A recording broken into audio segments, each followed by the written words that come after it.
CNN News 18 has accessed an exclusive copy of the questionnaire survey of the madarsa in Uttar Pradesh.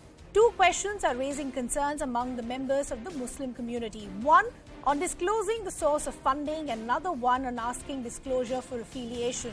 In a bid to ascertain the number of unrecognized madarsas and their affiliation with non-government organizations, the Yogi Adityanath government will conduct a statewide survey. Let me also now bring in my colleague and our Uttar Pradesh Bureau Chief, Pranshu, in fact, is accessed all these exclusive details for us. So, Pranshu, I want to understand what are the concerns and why are there objections being raised by the Muslim community when questions are being asked as far as funding is concerned? Okay, we'll just try and re-establish that connection with my colleague Pranshu. But as I pointed out, CNN News 18 has accessed an exclusive copy of the questionnaire survey of madarsas in Uttar Pradesh. Now, what we're understanding, and this is the crucial bit, that two questions are raising concerns among members of the Muslim community. The one is on disclosing the source of funding, which remember has been under scanner, and the other is on asking disclosure for affiliation. Remember, in a bid to ascertain the number of unrecognized madarsas and establishments and their affiliation with non-government organizations, the UP government led by Yogi Adityanath will conduct a statewide survey. So as part of this survey, there are various questions and we're putting out that copy of that questionnaire of the survey as far as madarsas in Uttar Pradesh are concerned. But now we're understanding a lot of objections are being raised, two in specific, by members of the Muslim community. They have issue as far as the question on disclosing the source of funding is concerned and the other one on asking disclosure for affiliation. Remember, the crackdown on madarsas is happening on one side in Assam, where there are links being established with terror outfits. As far as Uttar Pradesh is concerned, they're trying to filter out the madarsas and also trying to check the quality of education which is being imparted.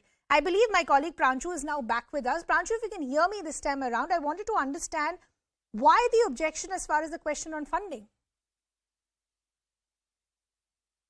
Yes, that's right. In fact, this exclusive copy of that survey, that entire pro forma of questionnaire, which is now with us, that clearly has 11 points in it.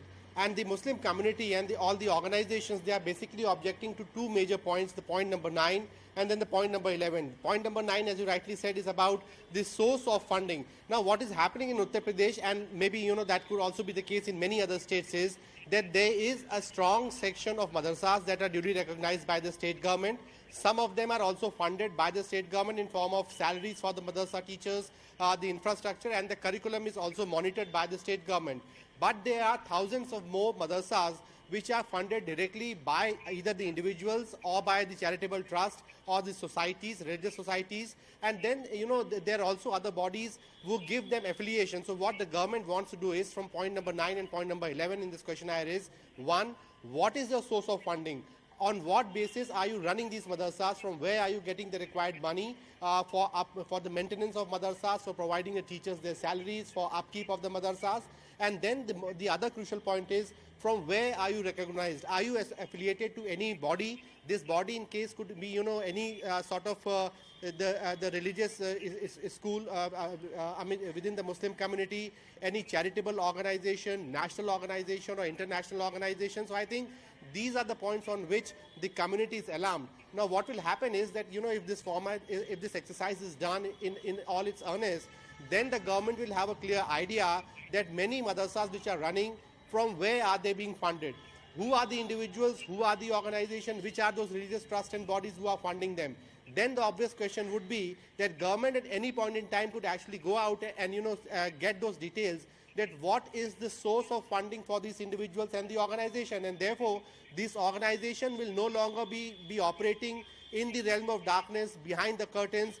They could be held accountable. So I think that is one major concern which is on the minds of the Muslim bodies like Jamiat Ulama Hind and All India Muslim Personal Law Board, and that's the reason why they feel that this sort of questionnaire, this sort of exercise could be the infringement upon the minority community's right as bestowed in Constitution to run and operate their own religious institution, educational institutions. And therefore, for the first time with this questionnaire coming out, we clearly get an idea as to why the community is getting so alarmed, and that alarm is basically coming out of two crucial questions in that questionnaire. Question number 9, disclose your source of earning, source of finances. And point number 11, disclose the name of the organization or trust or religious body to which you are affiliated. Okay, Pranshu, I'll just request you to stay on with us. Let's take in a reaction also from the BJP. Anila Singh now joining us on the broadcast. Anila ji, good to have you on the broadcast with us. As my colleague Pranshu is now accessing all these exclusive details, he is now picking up that two particular questions are raising concerns among the Muslim community. One question is as far as disclosing the source of funding. The other one is on asking disclosure for affiliation. The members of the Muslim community see this as an infringement of their rights, which are bestowed by the Constitution. My Ram Ram to everyone, and I really fail to understand what is the problem. If they have to tell whether they are affiliated or not, or if they have to tell what are the sources of income. What is wrong in that?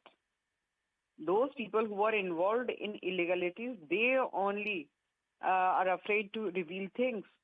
If they have not done anything wrong, and if madrasas are working in a proper way, they should reveal everything. And this step taken by the Yogi government is for the betterment of madrasas. Why so much of politics? Why victim card is being played by these people? Anila ji, time and again, Anila ji, time and again, every time we speak about madrasas, the reactions are expected from the likes of MIM, Aswaddin Owaisi and the AIUDF and others who feel this is nothing but targeting of the minority community. What is the rationale and thinking within the UP government as to why they want to go forward with a survey like this? What is wrong in this? If UP government wants to know whether the madrasa is affiliated or not, whether the UP government wants to know from where the funds are coming, children are having right atmosphere or not, how is the sitting arrangement, is the curriculum being followed by the children or not, how are the teachers? If the government wants to know all these things, then what is wrong in that? It is for the betterment for the children of Muslim community. Why OSCN party, they don't want betterment of Muslim community? This shows that they do not want that Muslims should become progressive. Those simple things, they want that they should remain in darkness, and Muslim children, they should not compete with other children studying in various schools. So Yogi government's step to do the survey and see that whether the madrasas are working properly or not, I think this is a step to be appreciated, not to be criticized. Okay, Anila ji, we leave the conversation there. I quickly